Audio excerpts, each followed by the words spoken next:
ये एक citrus fruit है। बहुत सारे बेशुमार फ़ायदे हैं। देखिए, अल्लाह ताला ने जितनी भी नेमतें हमारे लिए उतारी हैं, इसमें बहुत फ़ायदे हैं, भरपूर।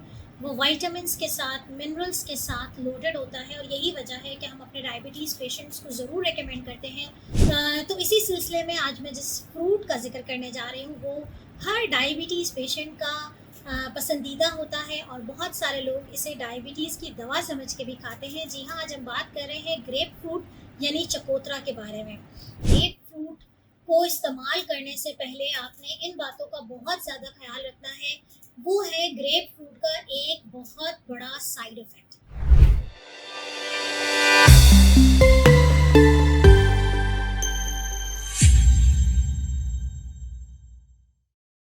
रब इश्रह ली सदरी व यस्सिर ली अमरी वहलुल उक़दतम मिन लिसानी यफ़क़हू क़ौली। अस्सलाम वालेकुम, doctor Sania Bashir here consultant, diabetologist and CEO of Diabetes Telecare. मौसम में तब्दीली रोनुमा हो चुकी है और यकीनन इस मौसम की तब्दीली के साथ अल्लाह ताला की तरफ से इंसानों के लिए बहुत सारी नेमतें उतारी जाती हैं, जिसका मौसम के लिहाज से इंसानी जिस्म पे बहुत ज़्यादा गहरा असर होता है। लेकिन जब हम डायबिटीज़ की बात करते हैं और डायबिटीज़ के डाइट प्लान की बात करते हैं, उनके लिए रिकमेंडेड फूड्स की बात करते हैं, तो उसमें हम यकीनन मौसम के जो सौगातें हैं, वो किस तरीके से डायबिटीज़ पेशेंट्स के लिए बेनिफिशियल हो सकती हैं और किस तरीके से उन्हें नुकसान से बचा सकती हैं। तो इसी सिलसिले में आज मैं जिस फ्रूट का ज़िक्र करने जा रही हूँ, वो हर डायबिटीज़ पेशेंट का पसंदीदा होता है और बहुत सारे लोग इसे डायबिटीज़ की दवा समझ के भी खाते हैं। जी हाँ, आज हम बात कर रहे हैं ग्रेप फ्रूट यानी चकोतरा के बारे में। ग्रेप फ्रूट यकीनन डायबिटीज़ पेशेंट्स के लिए बड़ा दिलचस्पी का जो है वो आंसर रखता है और इसके साथ-साथ हम आपको ग्रेप फ्रूट की डिटेल्स ही नहीं बताएँगे, बल्कि हम आपको ये भी बताएँगे कि ग्रेप फ्रूट इस्तेमाल करने से पहले आपने इसके बहुत बड़ा एक साइड इफ़ेक्ट है, जिसको मद्देनज़र ज़रूर रखना है।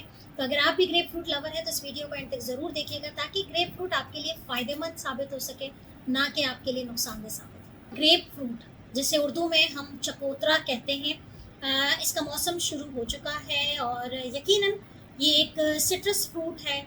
बहुत सारे बेशुमार फ़ायदे हैं। देखिए, अल्लाह ताला ने जितनी भी नेमतें हमारे लिए उतारी हैं, इसमें बहुत फ़ायदे हैं, भरपूर।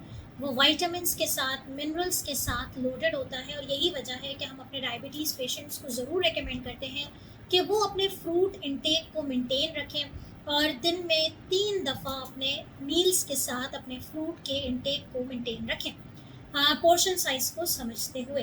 ग्रेप फ्रूट चकोतरा भी जो है वो इन्हीं तमाम बेनिफिट्स के साथ माला माल है, जिसमें विटामिन्स भी हैं, मिनरल्स भी हैं और सबसे अच्छी बात यह है कि इसका फाइबर कंटेंट बहुत ज़्यादा है, जिसकी वजह से ये इसका ग्लाइसेमिक इंडेक्स यानी कि शुगर बढ़ाने की सतह कम है।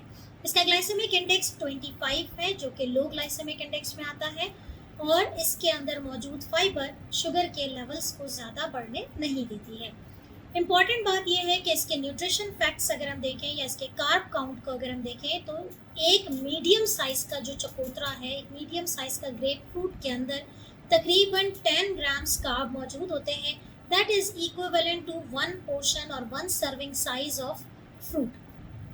आपकी हर मील के दौरान आपको एक फ्रूट की इजाज़त है, जिसकी क्वांटिटी अराउंड 15 ग्राम कार्ब हो। तो आप तकरीबन ये है कि एक मीडियम साइज़ का अगर चकोतरा या ग्रेप फ्रूट का इस्तेमाल अपनी डाइट में रखते हैं, तो वो आपके फाइबर इंटेक और आपके विटामिन्स और मिनरल्स को इक्विवेलेंट कर देता है। अब सवाल ये है कि क्या ग्रेप फ्रूट का जूस पिया जा सकता है? डायबिटिक पेशेंट बड़े शौक से पीते हैं कि ग्रेप फ्रूट के जूस में से पीने से शुगर कंट्रोल होती है। सबसे पहली बात कि ग्रेप फ्रूट हो या कोई भी फल हो, अगर वो ब्लैंड हो जाता है और उसका आप फाइबर अलग कर देते हैं और सिर्फ उसका एक्सट्रैक्ट निकालते हैं, तो ऐसे फ्रूट्स जो हैं, उनका जूस शुगर पेशेंट्स के लिए मुनासिब नहीं होता है। अगर मैं इसके कार्ब कंटेंट की बात करूं, तो 1 कप ऑफ ग्रेप फ्रूट के जूस के अंदर तकरीबन 24 ग्राम कार्ब होता है। 10 ग्राम कार्ब आपको एक पूरा चकोतरा खाने से मिल रहा है, जबकि एक कप यानी कि मेजरिंग कप अगर आप ग्रेप फ्रूट का देखें जूस का, तो उससे आपको 24 ग्राम कार्ब मिलता है। और दूसरी बात यह है कि ये कार्ब सिंपल होता है, विदाउट फाइबर होता है और इसको पीने से आपकी शुगर लेवल्स ड्रास्टिकली बढ़ती हैं और वो शुगर के पेशेंट्स के लिए मुनासिब नहीं है।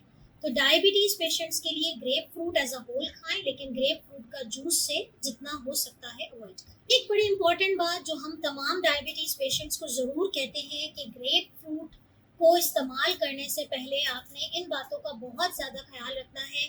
वो है ग्रेप फ्रूट का एक बहुत बड़ा साइड इफ़ेक्ट।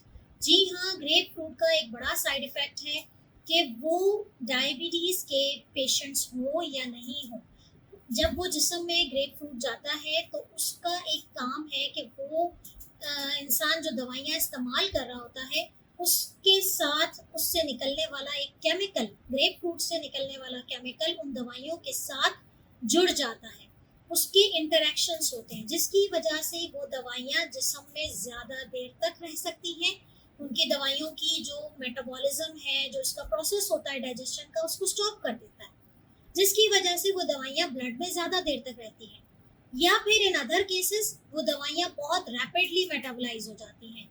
दोनों सूरतों में अगर आप किसी किस्म की दवा, कौन सी दवा मैं आपको बताती हूँ, किसी भी किस्म की दवाई अगर आप इस्तेमाल कर रहे हैं जो ग्रेप फ्रूट के साथ इंटरैक्ट कर रही है, तो ऐसी सूरत में उस दवाई के साइड इफ़ेक्ट्स के बढ़ जाने के चांसेस ज़्यादा होते हैं, और जो वो दवाई आपके लिए बेनिफिशियल है वो बेनिफिशियल भी नहीं रहती है। जिन दवाइयों का जिक्र मैं आपसे कर रही थी उसमें मोस्ट पॉपुलर जो मेडिकेशन जो डायबिटीज़ के लोग खास तौर पे इस्तेमाल करते हैं, उसमें कुछ ब्लड प्रेशर की दवाइयाँ होती हैं, कुछ डिप्रेशन या एंजाइटी के लिए इस्तेमाल करने वाली अद्वियात, कुछ एलर्जी के लिए इस्तेमाल करने वाली अद्वियात, कुछ ब्लड प्रेशर को कंट्रोल करने वाली अद्वियात। तो इस तरह की अद्वियात अगर आप रेगुलर यूज़र हैं, और ख़ास तौर पे डायबिटिक पेशेंट ब्लड प्रेशर के लिए और बाज़ औक़ात एंजाइटी और डिप्रेशन के लिए बहुत सारी मेडिकेशंस, और कोलेस्ट्रॉल के लिए ख़ास तौर पे स्टेटिन्स जो हम देते हैं, उनका ग्रेप फ्रूट के साथ इंटरेक्शन बहुत ज़्यादा कॉमन है,